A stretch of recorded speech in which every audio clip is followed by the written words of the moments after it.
Welcome to George Mason University's Studio A. My name is Rick Davis, and today our guest is Craig Maniglia. Craig is the Vice President of MVI Post. Please welcome Craig Maniglia. Thank you, Rick. Thank you. Thanks for being here. Glad to be here. Now, every now and then in the film business, you hear the phrase, "Oh, we can fix that in post." Oh, yeah. And I think that might refer to what your company offers to this business. Can you tell us a little bit about what MVI Post does? Absolutely. It went from fix it and mix to fix it in the post. It's always you can fix it at the end of the chain, but what happens a lot of times is they run out of money, so there's no money to fix it.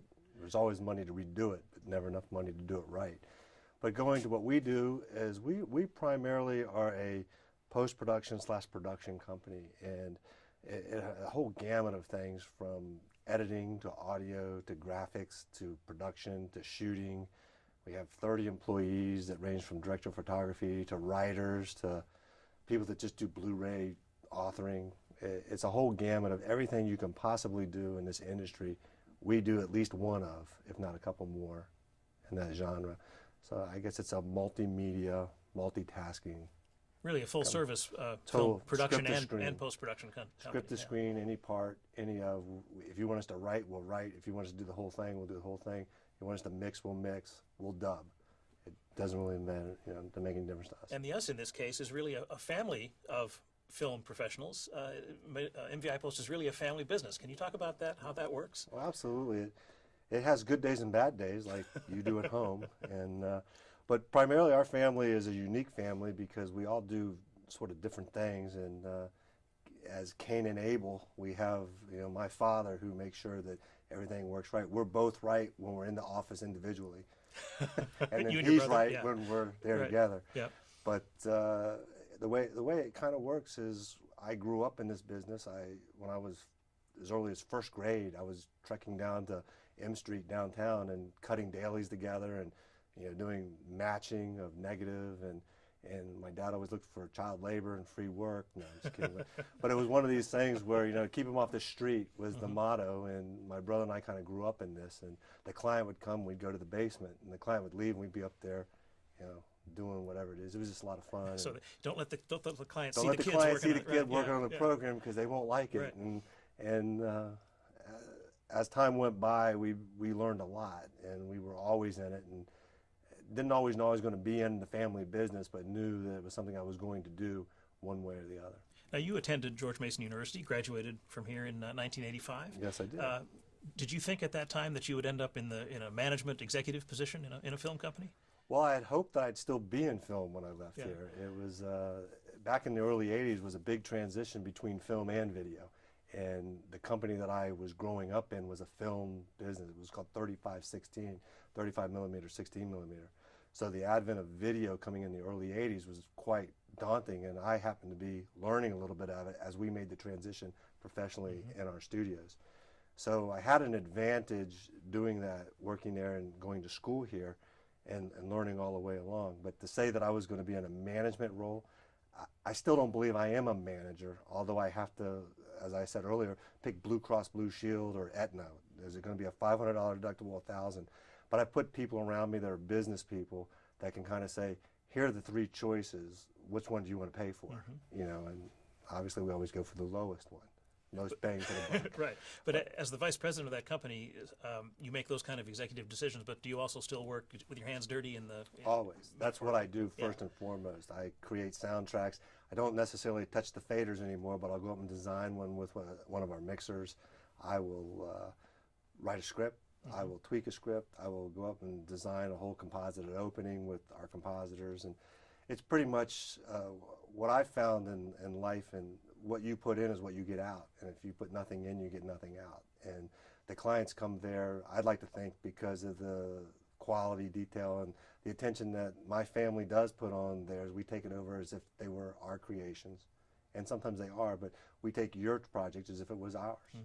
And we do the best we can with it. Now, you mentioned earlier that your company is both a post-production house and a full-service production company. What's the difference from the standpoint of how you organize your time? Well, my time is all over the place. So I run the day-to-day operation, and I have 20-some people that work for me there. and I'm constantly going back and forth making sure, okay, the National Geographic show's got to get out tonight. We got to get it through QC. It's got to pass. On the same time, I've got a client in South Carolina saying I need the second script revision. So there's a lot of hours. You try to manage your time in a way that everybody gets what they need, and it requires a lot of hours and a lot of good people around you. You can't do this by yourself, and the more people you put around you that are capable, the better off the product's going to be in you. So there's no micromanagement going on. When a show goes up to the room and I tell them what I think it should be, when I go up the next time, it's basically or better than what I thought it was going to be.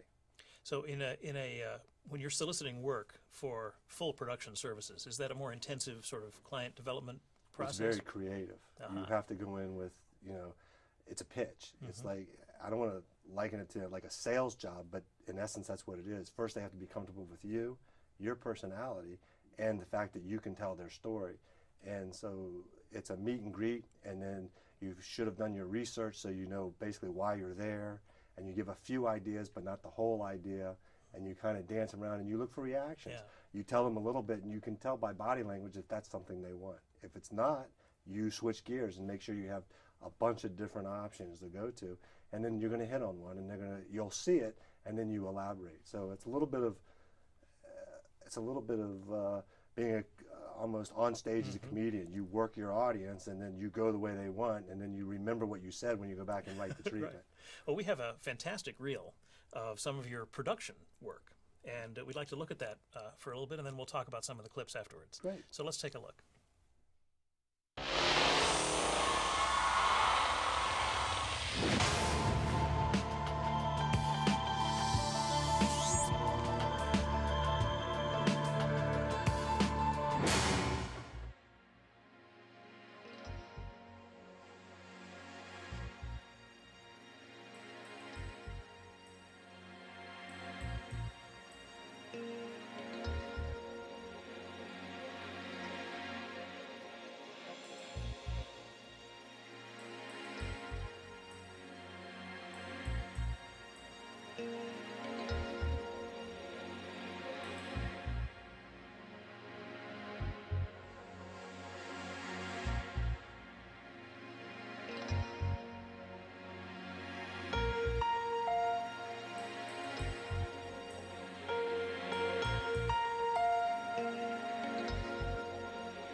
It's a really beautiful collection of images and great photography. Is there any clip in there that stands out as having been particularly hard to capture? Or? Well, yeah, there's one particular clip in there which was towards the end of the reel that addressed, you saw these statues out in the middle of the Arctic. Yeah. And it literally was in the middle of the Arctic.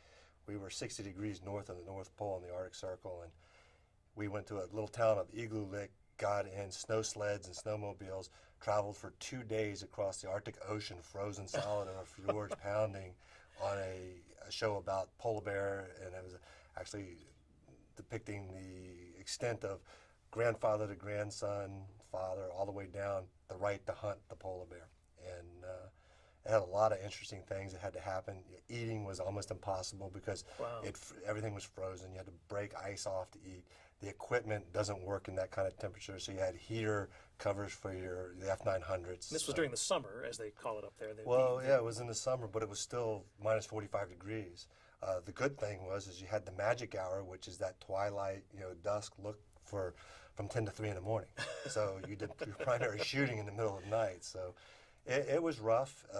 It was a very challenging shoot because of the weather conditions. The batteries don't last. You get 25% of a battery life when you're in a condition like that. So you're wearing belts. You're sleeping with batteries. They're constantly being warmed and heated, and it's dangerous because you are literally 2 days from any kind of civilization. Wow.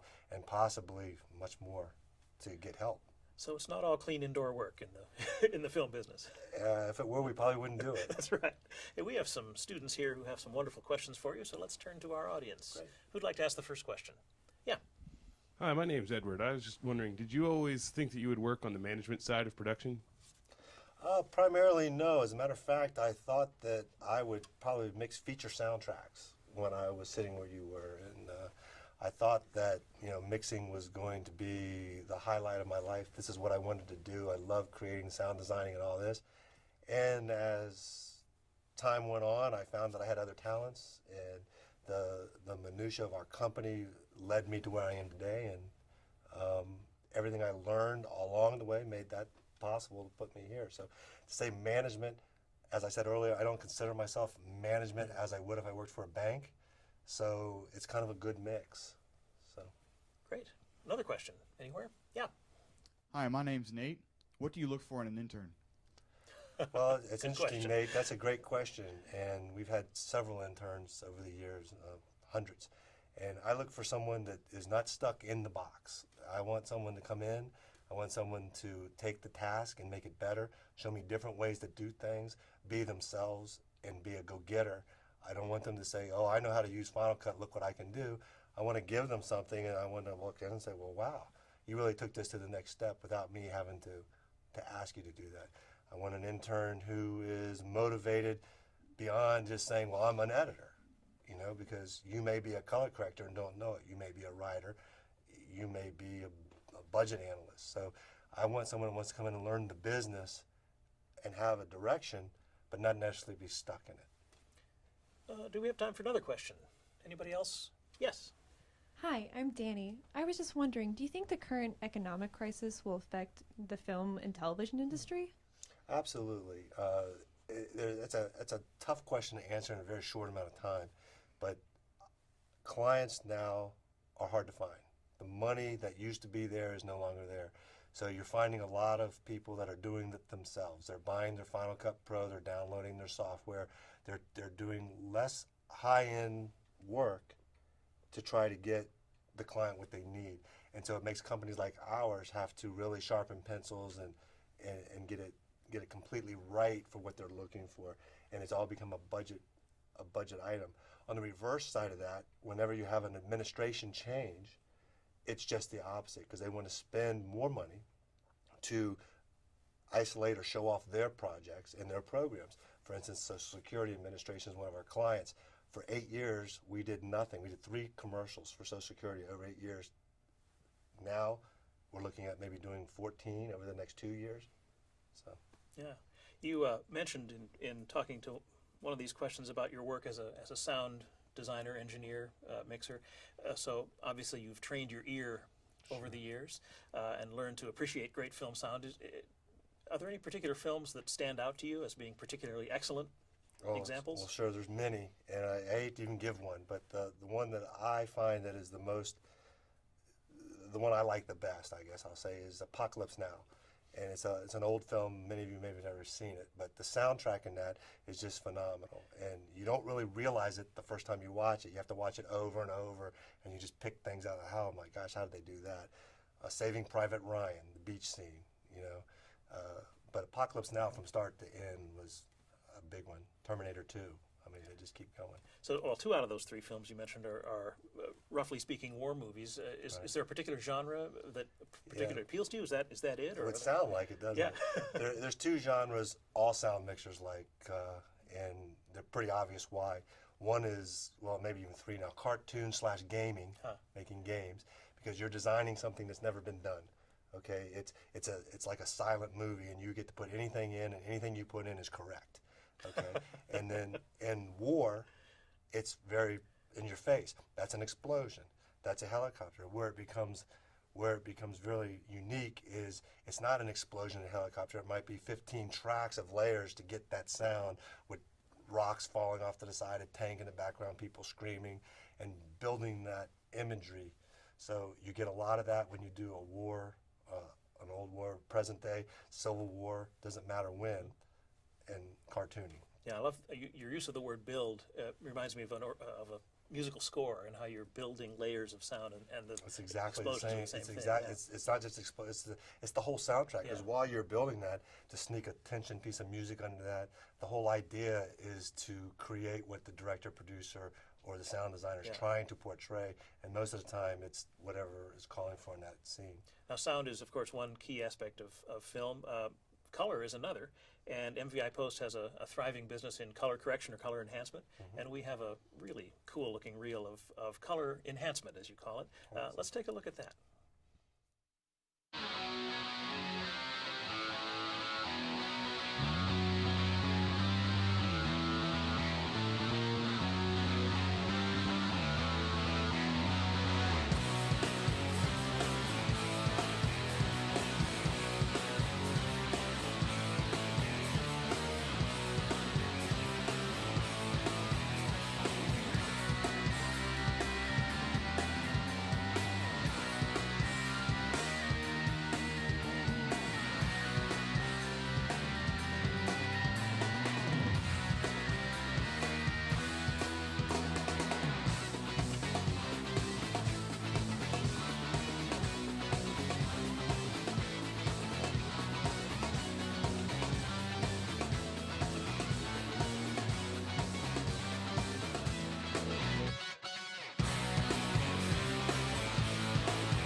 That is just very impressive work, taking stuff that looks kind of flat and even maybe a little average at times and making it suddenly exciting and actually seems truer and realer after it's been color enhanced. Absolutely.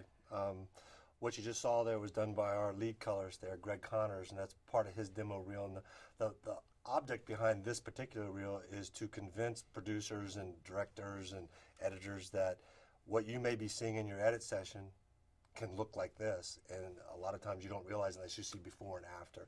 So a lot of colors like to do before and afters back to back to kind of show the things you're seeing. Yeah, no, we actually have a still sort of a freeze frame split screen of one of the images, and let's dig into this a little bit more. Here's the shot. It's the 2 boats on the lake, and the left side is pre-enhancement and the right side is post. Talk about what you did to that and why you did it. Well, what happens in video, especially when it gets broadcast, it always gets knocked down, and so when you shoot in normal color, normal day, and sometimes it goes multiple generations, stock footage, you get a washed out look, or you get a brown lake, and you just get a boat that's just not vibrant. So the color corrector's job is to not go overboard, but to make it look vivid, make it look true, make it look bigger than life, and they can do that relatively fast. I think that scene probably went down in less than 30 seconds, and so it's just tweaking and just moving gamma rates and color spacing and just getting the colors back. What makes our systems and systems that do this so powerful is they have these windows and they have toolboxes, and they're able to go in and circle around the boat and isolate that from the background, take the lake out of it. And we have, they are able to track, which is ability to follow that boat all through the scene and only change the color of that boat. So it all depends on how much money the producer has, what they're trying to do, and you put $500,000 pieces of equipment in to do it as fast as you can so you can get more of the work. Yeah. So you can charge a relatively good dollar for doing something very quick. Does any film or video make airwaves today without color enhancement? Not in a, like for instance, broadcast cable, high-end cable like Discovery Channel or National Geographic, any of those type of channels. When I say Discovery Channel, I'm talking about Discovery Communications. Yeah. No, everything, it's mandated in their contracts. When you deliver a program, it must go through color correction. Yeah. Now, going back to the clip, if you remember the shot with the soldiers, Right. and then the other shot, I think the last one with the crowd scene, Right. both of those are pretty complex images. Did that involve the windows, the focusing in on a specific Especially spot? on the soldiers, because that was pretty, that's a format, I believe if I remember correctly, it was a DV format. It came over, it was shot in bad times. Almost monochromatic when you It's when very you looked at much, it. and Yeah. like our colors, Greg Connors will tell you, he'll say that if you have a pixel of color, I can fix your program. So he knows, from that pixel, he knows what the color He knows should what be. he can get it. And Oh, he then- knows what it should look like in real life. Yeah. And then so what he'll do is work to the best it can be, and then he actually has to downgrade it. A lot of our job, believe it, in color enhancement and color correction is making the really good stuff not look so good and the really bad stuff look better, so that when you watch the program, it looks even. And so a lot of people say, you're going to destroy my HD, and you're like, yeah, well, you have half of its DV. So you have So to you come up balance with it out, you have yeah. to, the object again is transparency. So can we send Studio A to you after we're done here Absolutely. today? I gotta clean this up. It'd be great. Let's turn to our students again and see if they have some more questions. Hi, Rob Seeger, first-year film student. My question for you is, how do you and MVI Post go about adapting to technological advances in post-production? That's a good question, and primarily what we have to do is a lot of research because we're a very small company, and as the advances get more, they get more expensive, and then the client finds out about it, and then they know the buzzword and they want that. But what we have to be careful of is spending a lot of money in Sony and Panasonic and Final Cut doing research for them. You know, we want to finish the race, not begin it. You know, we'll start slow, finish strong. So we kind of let the industry kind of test the waters for us, and then we'll jump on when we think this is the true winner. This is where we want to put our investments in and go with it. We have found that rendering is bad, and so you want to stay away from render-intensive equipment, and that real-time is good because it's fast. And when you're trying to impress a client, if you say, no, I have to go get some coffee because we're going to spend 20 minutes rendering, they go, are you kidding me? You know, or you say, hit this button and say, there's your show, and they go, oh my gosh. So we have them from all gamuts, from the bottom to the top. Very interesting. But it's heavy research. And a lot of it's about efficiency and time, it sounds It's like. all about efficiency of time. I had a client once clock the seconds and saying, I just spent, that's $10 while you told me the story. It's $20 while, you know, I was like, Wow. oh my gosh. So it's another part of the job is managing your time. But yeah, so it's all about the money. You have another question over there? Yes. My name is Christian, and what has been your favorite project to work on? Again, it's an unfair question. I don't want to insult any of my clients that look at this because I've worked on easily over 100 projects, maybe even 200. But one that always rings true to me is a show I did called Crime's the Mind. It was about adolescent kids that killed people. And it was a very edgy piece that was, the fear was we weren't going to be able to portray this show, and this is when I was a sound designer, we weren't going to be able to portray this show as how ridiculous it really was, that people were going to feel sorry for the kids. So we had male narrators audition and everything, and it came to me, and I said, the way to make this work is to have a mother, a female narrator, it sounds like a mother, nice steel voice, tell the story. And then it just, while we were narrating it, the producers are getting chills. Then when you're slipping in the low tones and the eerie, the footsteps in the corridor, the big echoes, the producer couldn't even watch the show. It became so unbelievably scary for them that it was a show that was probably like, wow, you really did this pretty good. So you've tackled some tough subjects Oh. in the production side. Rapists, murders, all the way. You know, it's Discovery Channel, it's National Geographic. They, you know, death sells. Yeah. You know, crime sells. You know. Well, what about politics? I mean, here we sit in the Washington metro area, the political epicenter of the world, some would say. And I know that your company does some work on the political side. We've just come through an election cycle. What's that side of the business like? It's a nightmare. It's a juggling act. We do a lot of politics during political season, and we just finished up working largely in the primaries, but through the campaign for President John McCain for running for president. But we have to be like the Green Party. And when I say the Green Party, I mean if you have money, we'll do your spot. We'll do Barack. We don't care. We're in the business of making money. But do companies get typed with one side or another? Yeah. And a lot of companies get typed with, if you're doing the President McCain for election, you're probably not going to do Obama. Sure. Okay. And we're fortunate to be one of the houses in town. There was only 2 people running, really, and so we had one, so it was good. It's good business. It adds about 25% of the business at that given time period. The good part about it is it gives you heavy revenue. The bad part about it is your clients that are existing, that have been true for you, have trouble getting in. So it's that balancing act of making sure that you don't overcommit, you don't mess up your individual. Yeah, and you got to client balance. base. Yeah, exactly. Yeah. Right. So what's next for MVI Post? Do you have some long-range plans for the company? Well, the long-range plans are fiber optics. Wow. We just finished. That's a big investment. Yeah, it was huge.